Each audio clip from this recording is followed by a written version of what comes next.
আসসালামু আলাইকুম। অন্যান্য ধর্মাবলম্বী যারা শুনছেন তাদের প্রতি আমার আন্তরিক কৃতজ্ঞতা ও ভালোবাসা রইল। আমি রাহাতুর রহমান রিকি, পড়াশোনা করছি গোপালগঞ্জ টেক্সটাইল ইঞ্জিনিয়ারিং কলেজ গোপালগঞ্জে। তো আজকে মূলত এসএসসি 2025 পরীক্ষার্থী যারা রয়েছে তাদের বাংলা প্রথম পত্র পরীক্ষাটি সবার প্রথমে অনুষ্ঠিত হবে। তো বাংলা প্রথম পত্রের ব্যাপারেই আর কি আজকে মোটামুটি কথা বলার চেষ্টা করব। তো এই শেষ সময়ে এসে মূলত সবারই আর কি মোটামুটি ভালোই প্রিপারেশান নেওয়া হয়েছে।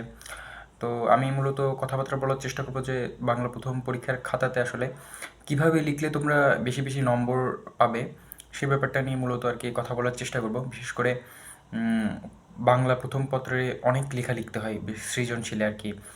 মানে 2.5 ঘন্টার সময়ের মধ্যে 7টা সৃজনশীল লিখে অনেক কষ্টকর ব্যাপার। তো আসলে তো প্রথমত যে ব্যাপারটা বলতে চাই, সবাই মানে এমনভাবে আনসার করার চেষ্টা করবা যাতে তোমরা সবাই 7টা সৃজনশীল প্রশ্ন মোটামুটি সুন্দরভাবে লিখে আসতে পারো। তো প্রথমেতে আমার যে পরামর্শটা থাকবে সেটা হচ্ছে তোমার পুরো খাতাটা একবারে প্রথম থেকে শেষ পর্যন্ত খাতা একবারে ফ্রেশ থাকতে হবে। তুমি কি লিখছো না লিখছো সেটা পরের ব্যাপার, তোমার পুরো খাতাটা ফ্রেশ থাকতে হবে। তোমার খাতায় কোনো কাটাকাটি মানে কিছুই থাকা যাবে না, একবারে ফ্রেশ। মানে খাতা দেখলেই যেন স্যারের চোখ জুড়ে যায় এরকম ব্যাপার স্যাপার থাকতে হবে। মানে স্যার যেন মানে খাতা দেখেই মানে খাতার প্রেমে পড়ে যায় এরকম সুন্দর করে খাতা লিখতে হবে। মানে খাতা এতটা চমৎকার, মানে এতটা ফ্রেশ রাখতে হবে খাতাটা। এরপর তোমাদের যে বাংলা প্রথম পত্রের যে তোমার সিকিউতে 4টা প্রশ্ন থাকে, ক খ গ ঘ। কতে থাকে জ্ঞানমূলক প্রশ্ন। তো জ্ঞানমূলক প্রশ্ন মোটামুটি এক লাইনে উত্তর হয়ে যায়। কি মানে তোমার যেরকম শব্দের অর্থ আসতে পারে বা কোন কাব্যগ্রন্থ থেকে নেওয়া হয়েছে এই টাইপের প্রশ্ন আসে। তো এটা 1 মার্কের প্রশ্ন, এটা লিখে দিবা। এরপর খতে হলো অনুধাবনমূলক প্রশ্ন। তো অনুধাবনমূলক প্রশ্নটা তোমরা 2টা প্যারায় লিখবা। প্রথমটা হলো জ্ঞানমূলক প্যারায়, মানে জ্ঞানমূলক আকারে লিখবা। প্রথম প্যারাতে লিখবা শুধু জ্ঞানমূলক, মানে ওইটা জাস্ট 1 লাইনে লিখে দিবা। খতে তুমি যে আরেকটা যে প্যারা হবে ওইটা হলো অনুধাবনমূলক প্যারার। তো ওই প্যারাটায় মোটামুটি তুমি 2 থেকে 3 লাইন একটা প্যারা করে লিখবা সুন্দর করে। তুমি জ্ঞানমূলকে যেটা লিখলা ওইটারই আর কি ব্যাখ্যাটা লিখবে এখানে। গতে তোমার এটা হলো প্রয়োগমূলক প্রশ্ন। তো এখানে 3টা প্যারা হবে। প্রথমটা হবে জ্ঞানমূলক প্যারা, দ্বিতীয়টা অনুধাবনমূলক প্যারা।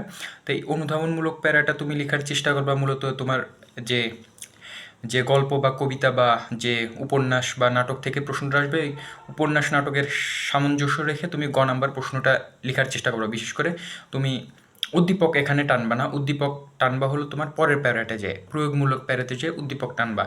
গতে তোমার মানে 2 নাম্বার যে অনুধাবনমূলক প্যারা, এই অনুধাবনমূলক প্যারা থেকে তুমি মূলত বইতে যেটা পড়ছো সেটা লিখবা। আর গতে এসে মানে যে প্রয়োগমূলক প্যারায় ওইটায় এসে 3 নাম্বার প্যারায় এসে তুমি মোটামুটি আর কি 2টার সাথে আর কি তুলনা করবা।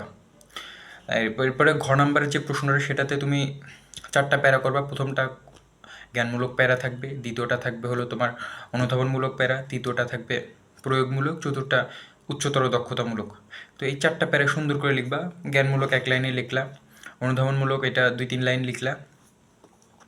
তারপরে 3 নাম্বার যে প্রয়োগমূলক প্যারাটা থাকলো এটাতেও লিখলা প্রায় 4-5 লাইন। লাস্টে যে তুই তুলনা করলা। তো তোমরা সবচেয়ে বেশি ইম্পর্টেন্ট দিয়ে এই মুহূর্তে শেষ মুহূর্তে যে প্রশ্নগুলো করবা সেটা হলো তুমি পাঠ পরিচিতি বেশি করে পড়বা। বিশেষ করে পাঠ পরিচিতির 2-3টা কি লাইন আছে, এই 2-3টা কি লাইনগুলো একটু মানে মুখস্থ টাইপের করে ফেলবা। বিশেষ করে মুখস্থ টাইপ মানে ওই কি লাইনগুলো যদি তুমি খাতায় লিখতে পারো তো তাহলে পারে মোটামুটি আর কি খাতায় একটা ভালো ইমপ্রেশন আসবে। তো এরপরে আরেকটা ব্যাপার যেটা বলতে চাই সেটা হচ্ছে তোমরা অনেকে আর কি মানে 7টার জায়গায় 8টা প্রশ্ন লিখে তো আসছো, মানে এটা অনেকে আর কি করে।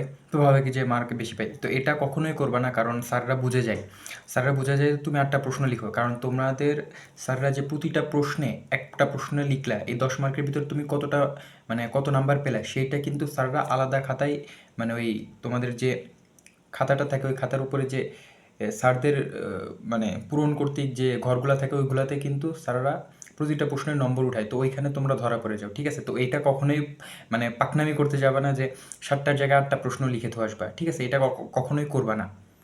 আর পরবর্তীতে মানে আরও একটি কাজ, মানে প্রথম সৃজনশীল অনেকে অনেক বড় করে, তো এটা কখনোই করবা না। মোটামুটি যে 7টা সৃজনশীল মোটামুটি একই ধারের লেখার চেষ্টা করবা, যাতে তুমি মোটামুটি লিখে শেষ করে আসতে পারো। তোমাদের টার্গেট থাকবে হলো 7টা সৃজনশীল যাতে তুমি পরিপূর্ণরূপে আনসার করে আসতে পারো। তুমি যদি খাতায় লিখে থুয়ে আসতে পারো, ইনশাল্লাহ তুমি আশা করা যায় তুমি একটা ভালো নাম্বার পাবা। বাংলা প্রথম পত্রে লিখাতে ভালো নাম্বার পাওয়ার যে মানে যে যোগ্য মানে যে কি পয়েন্টগুলো আছে সেগুলো হলো তুমি পুরো সবগুলো সৃজনশীল সুন্দর মতো করে আনসার করবা। যে লেখার প্যাটার্নগুলো বললাম এই প্যাটার্নগুলো ফলো করবা, খাতায় কোনো কাটাকাটি করা যাবে না। তো মোটামুটি এগুলো যদি ফলো করতে পারো, ইনশাল্লাহ তুমি ভালো নাম্বার পেতে পারবে সৃজনশীল। এরপর যদি আমি এমসিকিউ এর ক্ষেত্রে আসি, এমসিকিউ এর ক্ষেত্রে তোমরা বইয়ের লাইনগুলো খুব মানে গল্পের লাইনগুলো, কবিতার যে সারাংশ, মানে কবিতার যে সারমর্ম ভাবটা আছে বা কবিতার লাইনগুলো থেকে বিভিন্ন প্রশ্ন তুলে দেয়। তো এইগুলা বা উপন্যাস নাটকের যে সারমর্মগুলো আছে এগুলো খুব সুন্দর করে পড়ার চেষ্টা করবা, লাইন বাই লাইন পড়ার চেষ্টা করবা। বিশেষ করে বাংলা প্রথম পত্রের এমসিকিউগুলো খুব ট্রিকি এমসিকিউ হয়, মনে হয় কি যে না চারটা অপশান আছে চারটাই হতে পারে। যেমন একটা এমসিকিউ এর অপশান থাকতে পারে চেতনা, ঐতিহ্য, দেশপ্রেম, মানে এমন অপশান দিবে মানে মনে হবে কি যে না চারটায় উত্তর হবে। তো এমসিকিউগুলো খুব ভালো মতো পড়বা।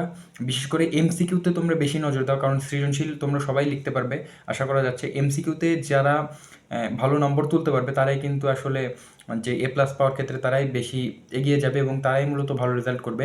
তো সেক্ষেত্রে তোমরা 30-এ যদি 24-25 বা অ্যাটলিস্ট 25টার মতো যদি কারেক্ট আনসার করতে পারো, তো ইনশাল্লাহ আশা রাখা যায় খুবই ভালো।